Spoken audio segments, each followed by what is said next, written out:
अगर सामने लाठी मजबूत है तो ढाल भी मजबूत है, और इस बार ढाल इतना मजबूत है कि उनकी कुर्सी खींच ली जाएगी। सीएम आवास का घेराव होगा, नफरत की आंधी मिटेगी, प्यार की दुकान खुलेगी, बिहार में सत्ता परिवर्तन होगा। वो एक बोडो सरकार चल रही है, इसलिए हम लोग घेराव करेंगे। आज 20 साल से बैठे हुए हैं। ये कांग्रेस है, कांग्रेस परिवार है। अंगड़ाई थी, आगे आज की जो लड़ाई है, आज बिहार के राजा का किला फतेह करेंगे हमसे। सरकारी संपत्ति है, सब के सब उन्होंने मोदी जी अडानी अंबानी के हाथ में बेचने का काम किया, और इस देश के युवाओं को, इस देश के जवानों को, और इस देश के नौजवानों को, इस देश के छात्रों को, इस देश के किसानों को ठगने का काम किया।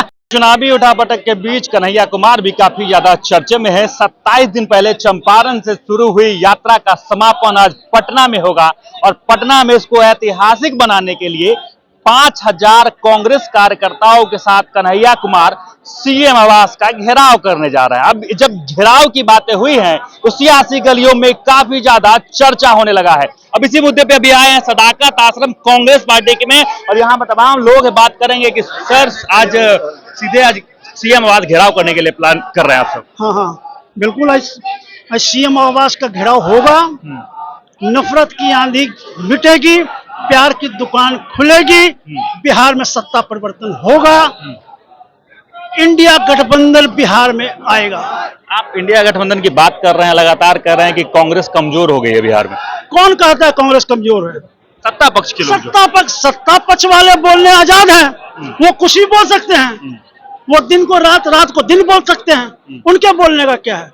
कांग्रेस देख रहे हो, कांग्रेस ये कांग्रेस है, कांग्रेस परिवार है, ये कांग्रेस परिवार है, कांग्रेस परिवार समूचा है। ये अलग अलग सर नहीं है, सिर्फ एक सर है, सबों का एक है, कांग्रेस है, ये कांग्रेस परिवार है। कन्हैया कुमार को कैसा नेता आप मानते हैं? वो हमारा नेता है, युवा नेता हमारा है, उभरा हुआ नेता हमारा, उभरता हुआ नेता हमारा है।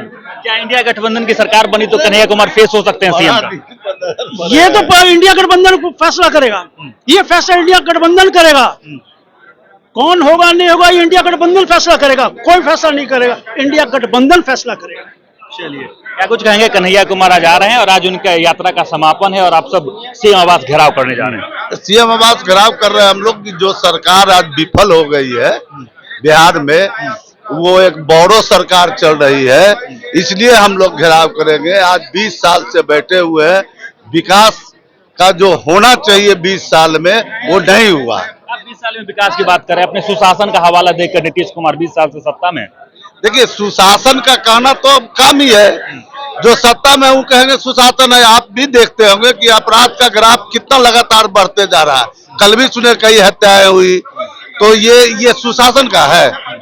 तो इसलिए उस सत्ता परिवर्तन के लिए हम लोग सीएम आवास का घेराव करेंगे। अच्छा, इस बार 25 में कौन फेस रहेगा इंडिया गठबंधन? इंडिया गठबंधन का फेस हम लोग आपस में तय करने जा रहे हैं। एक फेस निश्चित होगा और इलेक्शन में हम फेस लेके ही जाएंगे। अभी तक डिसाइड नहीं हुआ? अभी तक तो हम लोग बैठेंगे, गठबंधन लगातार चल रहा है। हमारे नेता राहुल गांधी या सेंट्रल में खड़गे जी हैं, सारे लोग बैठ के इस पर विचार चल रहा है। एक गठबंधन का फेस निश्चित रूप से हम लोग प्रोड्यूस करेंगे। तो देखिए, पलायन रोको और नौकरी दो का यात्रा का समापन है, और तमाम जो कार्यकर्ता हैं कांग्रेस के यहाँ पे सदाकत आश्रम पहुंचे। हम लगा और लोगों से बात कर रहे हैं। भाई साहब, क्या कुछ कहेंगे? कन्हैया कुमार पहुंच रहे हैं। ठीक है, कन्हैया कुमार पहुंच रहे हैं तो बहुत अच्छी की बात है। कितने बड़े प्रशंसक है कन्हैया कुमार को देखने आए हैं कि किसी और को देखने आए हैं? नहीं, देखने आए हैं हम। कन्हैया कुमार के प्रशंसक हैं। क्या लगता है कि भविष्य में वो सीएम फेस हो सकते हैं? जी, लग रहा है आपको? चलिए, और जी कहिए। आज अभी तो अंगड़ाई थी, आगे आज की जो लड़ाई है, आज बिहार के राजा का किला फतेह करेंगे हमसे। बिहार का किला फतेह कर देंगे? किला फतेह करेंगे। और अगर जिस प्रकार से हमने सुना है, नीतीश बाबू जो है लाठी बहुत चार्ज करवाते हैं, इस बार लाठी थोड़ा तगड़ा रखी है। लाठी की बात कर ली तो क्या लगता है कि अब सीएम आवास तक पहुंच पाएंगे? क्या जी? सीएम आवास तक इस बार बिहार के युवा मैदान में है, ये सरकार को समझना पड़ेगा। अगर सामने लाठी मजबूत है तो ढाल भी मजबूत है, और इस बार ढाल इतना मजबूत है कि उनकी कुर्सी खींच ली जाएगी, और उस कुर्सी पे अपना नेता बैठाने का काम करेंगे। आप इतनी बड़ी बातें कर रहे हैं और अब सत्ता पक्ष के लोग कर रहे हैं कि धरातल में कांग्रेस जा रही है। देश के युवा जिस ओर चले हैं उस ओर तूफान चलता है, और ये तूफान आज कांग्रेस युवा है। अब कांग्रेस सीनियर नहीं रह गई है, कांग्रेस युवा हो गई है। अब इस सरकार को, एनडीए गठबंधन को, इंडिया गठबंधन जवाब देने जा रही है। और बिहार से ये यात्रा चालू हो गया, आज तो समापन है आपकी यात्रा का। बिहार से ये घोषणा चालू हो गया है। अभी हम बिहार का किला जीतेंगे, उसके बाद सभी 25 किला फतेह करेंगे।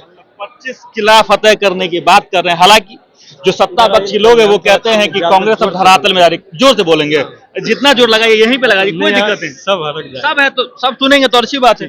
बोलिए क्या सवाल है? कन्हैया कुमार को क्या आप मानते हैं कि कन्हैया कुमार इंडिया गठबंधन के सीएम फेस हो सकते हैं? देखिए, कन्हैया कुमार बिहार ही नहीं पूरे देश के लोकप्रिय और जनप्रिय नेता है। वह युवाओं के आइकॉन है। कन्हैया कुमार बिहार के क्रांतिकारी नेता है और बेगूसराय के रहने वाले हैं। और जो कन्हैया कुमार को भारतीय जनता पार्टी के लोग तरह तरह का टिप्पा टिप्पणी करते हैं, आज वो कन्हैया कुमार पूरे देश में लोकप्रिय और जनप्रिय हो गए हैं। आज जब बेरोजगारी की बात होती है, जब पलायन की बात होती है, जब महंगाई की बात होती है, तो कन्हैया कुमार जी सबसे पहले टीवी न्यूज चैनल पे हो या मीडिया के सामने हो, पत्रकार के सामने हो, या कांग्रेस पार्टी के एक एक कार्यकर्ताओं के कंधे से कंधे मिला करके वो मोदी से और अडानी के, अंबानी के सरकार से, तानाशाही सरकार से सामने बात करने का काम करते हैं और पुरजोर विरोध करने का। अडानी अंबानी की सरकार कैसे? ये देखिए, मोदी जी जितने भी काम करते हैं, जितने भी इस देश के सारी संस्था है, जितने भी इस देश के सरकारी संपत्ति है, सब के सब उन्होंने मोदी जी अडानी अंबानी के हाथ में बेचने का काम किया। और इस देश के युवाओं को, इस देश के जवानों को, और इस देश के नौजवानों को, इस देश के छात्रों को, इस देश के किसानों को ठगने का काम किया और अडानी अंबानी के हाथ को। तीसरी बार सत्ता में आए हैं नरेंद्र मोदी, फिर भी आप ठगने की बात कर रहे हैं। किसकी बात कर? तीसरी बार आए हैं। ये तो खुद दूसरे के बल पे जी रहे हैं। ये तो खुद ये नायडू और नीतीश जी के बल पे चल रहे हैं। ये सरकार कब गिर जाएगी, कब हट जाएगी, कब पलट जाएगी, ये कहना भी मुश्किल है। क्योंकि इन्होंने जो देश की जनता को पिछले 10 वर्षों में ठगने का काम किया, जुमला देने का काम किया, वो देश की जनता जाग चुकी है। आने वाले समय में ऐसे लोगों को, ऐसे बलात्कारियों को, ऐसे दंगाइयों को, ऐसे भ्रष्टाचारी लोगों को हम लोग मुंह तोड़ जवाब देंगे। दंगाई भ्रष्टाचारी आरोप आप किस पे लगा रहे हैं? ये भारतीय जनता पार्टी के जितने भी लोग हैं, देखिए बीजेपी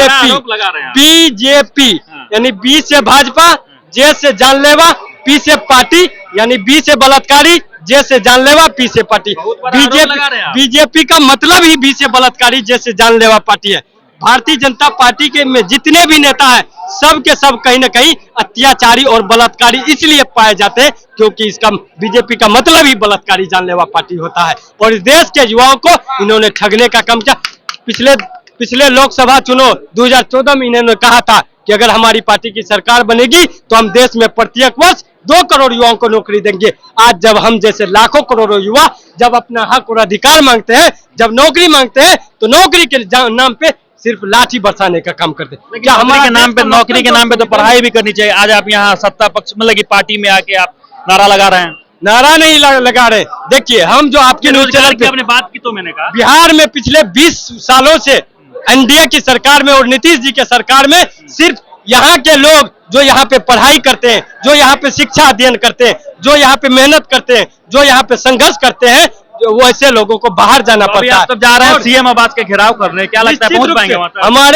हमारे देश की संवैधानिक लोकतांत्रिक अधिकार है सच के लिए, सत्य के लिए और गलत के लिए आवाज उठाना और सच्चाई के लिए लड़ना। हमारे गांधी जी, महात्मा गांधी जी, बाबा साहेब अम्बेडकर, भगत सिंह जैसे महान पुरुषों ने संघर्ष करके, कुर्बानी दे करके इस देश की आजादी दिलाई। आज भारतीय जनता पार्टी के लोग अब हम लोग के साथ जो अत्याचार कर रहे हैं, वैसे लोगों को लड़ाई लड़ने के लिए हम लोग आज सड़क पर उतर गए हैं। ये लोग चलिए ठीक। तो देखिए कि पलायन रोको नौकरी दो यात्रा का समापन है, यानी 27वां दिन है और कन्हैया कुमार अपने पुरजोर कोशिश में आज पहुंच रहे हैं और उनका सीधे तौर पे कहना है कि 5000 कार्यकर्ता के साथ सीधे सीएम आवास का घेराव करने पहुंचेंगे। अब जब वो सीएम आवास पहुंचेंगे तो वो भी मामला बड़ा ही दिलचस्प होगा। हम वहां से भी आपको रूबरू कराएंगे, दिखाएंगे कि क्या कुछ होता है। अब हमारे साथ जुड़े रहे, देखते रहे।